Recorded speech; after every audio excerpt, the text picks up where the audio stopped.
It's a bantamweight matchup between Aljamain Sterling and Henry the Messenger Cejudo.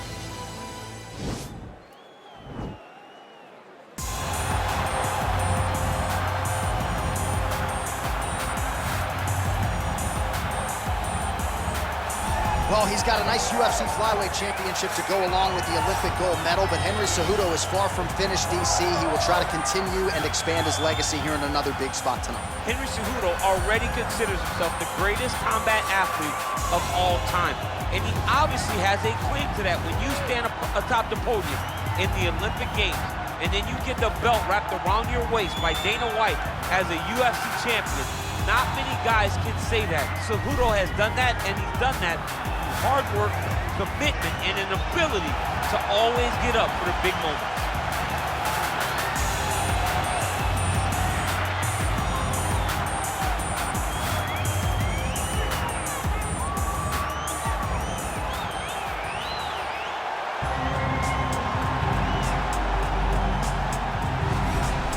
All right, here he is, the UFC bantamweight champion. He has successfully defended the title in the past. A decidedly different challenge, though, here tonight. Prevailing wisdom is that this will be his toughest title defense to date.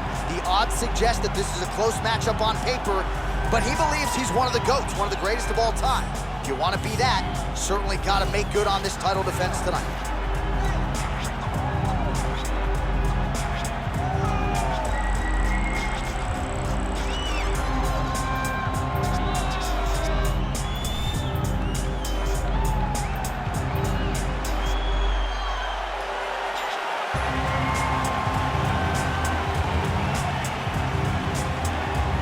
Our tale of the tape for this, our main event of the evening. Sterling is 31, Cejudo is 33. Sterling will have a 7-inch reach advantage. Here once more, Bruce Buffer. Ladies and gentlemen, this is the main event of the evening. And when the action begins, our referee in charge of the Octagon, Dan Mergliata. And now! This is the moment UFC fans around the world have been waiting for. Live from the sold-out T-Mobile Arena in Las Vegas. It's time! 5 rounds for the undisputed UFC Bantamweight Championship of the World. Introducing first, fighting out of the blue corner. This man is a Greco-Roman wrestler, holding a professional record of 16 wins, 2 losses. He stands 5 feet 4 inches tall, weighing in at 135 pounds.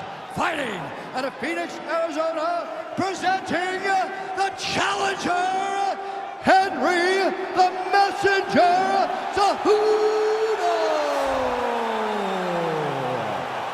And now introducing the champion, fighting out of the red corner. This man is a mixed martial artist, holding a professional record of 22 wins, 3 losses. He stands 5 feet 7 inches tall, weighing in at 135 pounds. Fighting out of Uniondale, New York, presenting, leading, defending, undisputed UFC Bantamweight Champion of the World, Aljamain Sterling.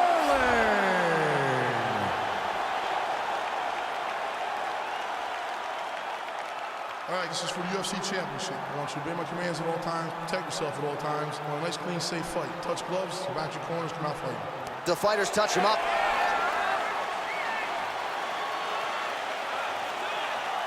You ready? Are you ready? All right, here we go. Another big night for the MMA leader from Las Vegas, Nevada's T-Mobile Arena. Been a lot of seminal moments in this building. I can think of one. It was a big one for me at UFC 226. But John, also UFC 200. I got to stand across the cage from Anderson Silva in that arena. This is a place where big fights happen. And tonight, you get to stand amongst the legends at the T-Mobile Arena. All right, he closes the distance, gets the single collar tie. All right, so there it is, the early takedown. He told everyone here during fight week within earshot that he was going to try to wrestle, try to get this fight to the ground, and had no problem doing so. Oh, looks like he's transitioned to an armbar. You cannot stay in the guard of these great jiu-jitsu guys. Well, how's that for executing the game plan? He told us he needed to get the early takedown, and he produces right out of the chute. He got it done, man. Takedowns were the emphasis in camp. Farmer's been isolated, but he picks him up and slams him down. He lifted him through the air, slammed him on his back, and moved right into side control to get out of danger. Beautiful job to not just turn defense into offense, but also to end up in a dominant position.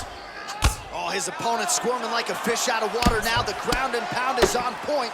This could very well be the beginning of the end. This could be the beginning of the end. We've seen some really good ground and pound fighters. This young man is as good as any we've ever seen.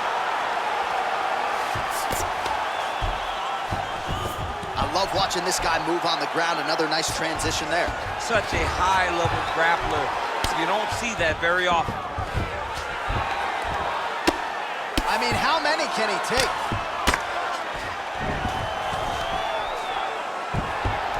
Just over 2 minutes, round one. Oh, some big punches raining down here, picking his spots well, and hasn't chosen to engage his opponent on the ground necessarily, posturing up and making these shots count. I mean, why would he if he's having so much success doing it and fighting in this exact same manner that leads him to be ahead of the fight right now? Now the guy's got armbar. He's attacking it on him.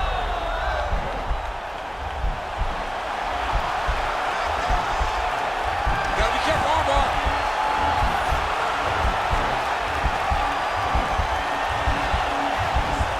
Continuing to try to manipulate the head here. Now he falls back into the finishing position. The sheer will is really remarkable to watch. All right, full guard here, DC. We'll see how soon he tries to pass. Well, he needs to be passing immediately. In the full guard is where you are in most danger as a top fighter because they have all of their submissions. They have the guillotine, they have the armbar, they have the kimuras, they have all their locks when they're in the full guard.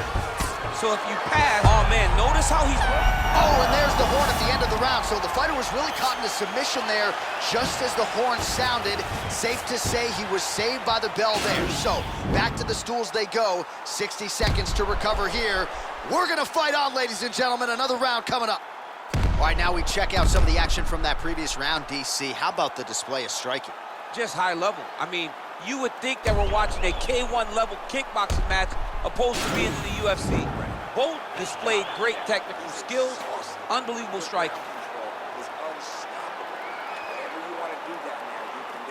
All right, DC, here we go with our next round. It wasn't just the accuracy, it was the aggressiveness, the volume.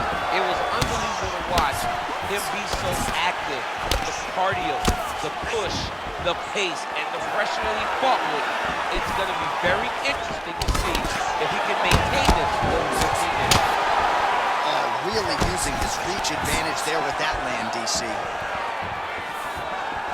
Trying to hammer that lead leg. Continues to mix it up, going to the head, mixing in some body shots. Nice punch, man. Sterling going for the head kick. He misses there. Oh, bleeding from his cheek now. Damage done. All right, he engages in a single collar tie. Oh, big knee there. His opponent could be out of here soon, DC. He's almost done. I mean, when you get hit with a shot like that, you don't know whether to run. Now, oh, and a quick entry. Great single entry, rotates the right punch, taking it for a ride.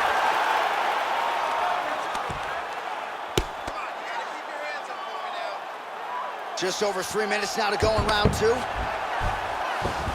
Lands a strike now from the bottom. Nice work there by Sterling. All right, he's very comfortable fighting off his back, DC. Now looks like he's trying to hip escape. Yeah, he's trying to hip escape or maybe look for a Kimura here.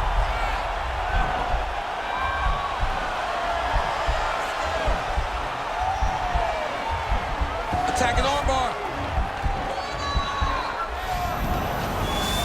Oh, he picks him up and slams him down. Big explosive slam to lift him and slam him out of that armbar. go right into side control. Now let's see what he does, right? Sometimes when you do that, the choke or the submission can get tighter, but he was able to evade it there. Yes. Man, isn't it fun to watch this dude work on the mat? He's unbelievable how fluid he is in his motions on the mat. All right, working out of side control here. His opponent trying to control posture, but you got to be careful here.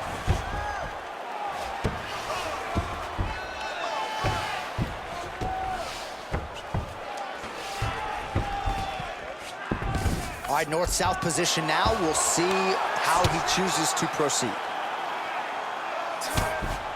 Well, there are few things more fun to watch in mixed martial arts than these type of transitions and scrambles on the ground. High-level grappling can really be entertaining. Oh, good work here to the body by Cejudo. Sterling's got a bruise starting to appear on that right side of his body now. All right, well, he continues to manhandle him here on the ground. Now maybe try to get to a choke position here, DC. A lot of top pressure being applied here as he works out of side control. All right, north-south position now. We'll see who transitions first. Pretty good work with the strikes here off of his back by Cejudo. 2 rounds in the books. Good job, guys.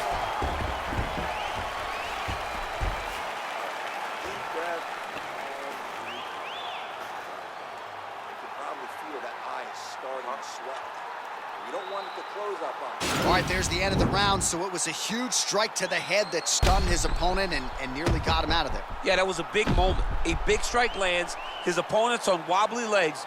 That is exactly what you want to see as you're walking back to your stool. Your opponent staggering back to his corner and being hopeful that he can get it back together before the start of the next round. All right, you ready? You ready? Here we go, 3rd round of this championship fight. Oh, beautiful jab there. It's one thing to have length, of course, it's another to use it effectively. Beautiful job with that jab.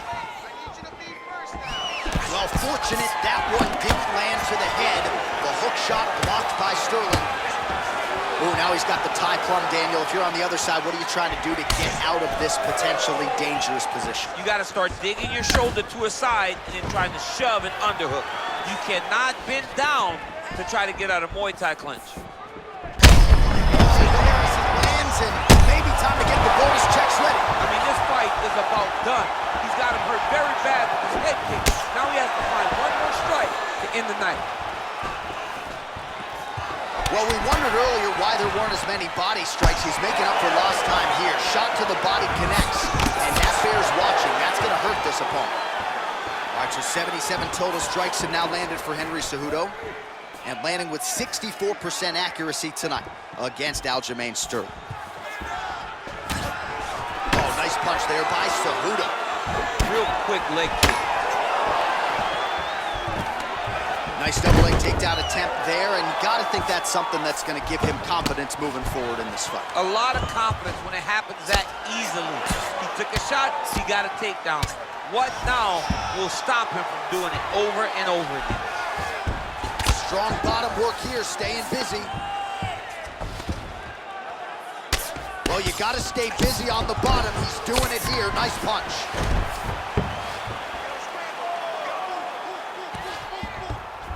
He's having his way with him here. Back him out now.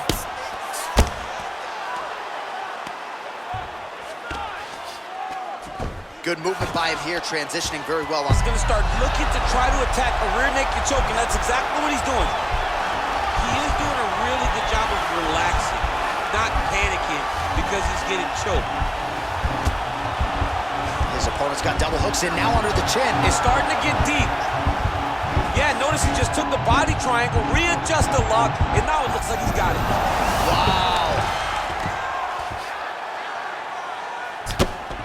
1 minute now to go in the 3rd.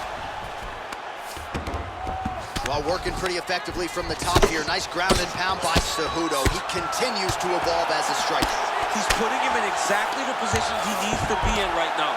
He's able to relax here, and he understands, being a veteran of so many fights, that as long as he's on top, he's winning. He feels like he's winning here. Man, how fun is this to watch as he continues to dole out damage with the ground and pound? Take it back to the days of guys like Mark Coleman, just beating people up in the ground and pound. This guy is a throwback fighter. It's very fun to watch. Yeah, the Godfather would be proud. Beautiful knockdown. Wow, that could have been a 10-8 round for you. All right, so a huge round for him there. That head kick probably would have had me out for good. The guy survives to see another round. Yeah, but he'll go back to that. It landed so perfectly. He set it up great. He did a great job of mixing up the target early, going up high, and getting the desired result.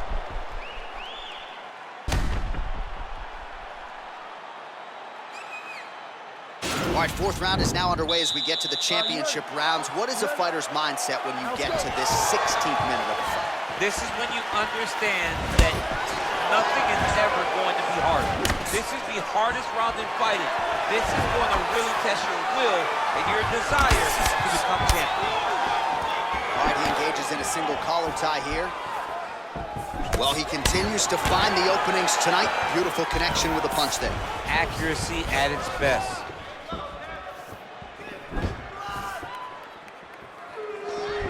Oh, he lands another strike to the body, really starting to connect on a lot of shots to the midsection, and these will take their toll as this fight goes into the latter rounds.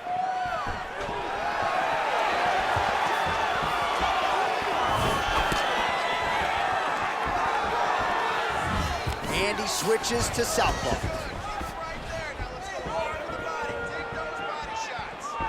Beautiful body. Lands the right punch and follows it up with a nice left hand. Nice sequence there by Sterling. Oh, collar tie. Big right hand there.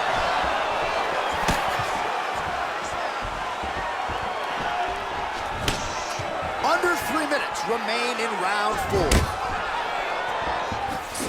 Well, you've got to admire the urgency here. He is trying to... Wow, actually got the takedown.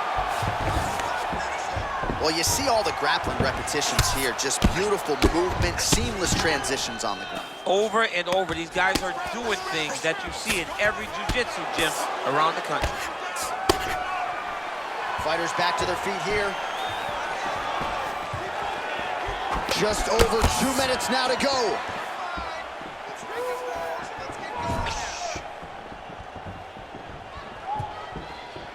Look at him chopping the wood. Chop the wood with those leg kicks. Well, he's... Oh! Oh, he's hurt bad. He's hurt bad, John. He's got to press him. He's got to go chase that finish. Oh! And just like that, the fight is over. It's over. It's over. Pinpoint strike to end this fight. It landed flush. I'm not even sure the opponent wholly saw it coming. And before he could recover, the referee was in to stop the fight. So a huge knockout victory for that fighter here tonight.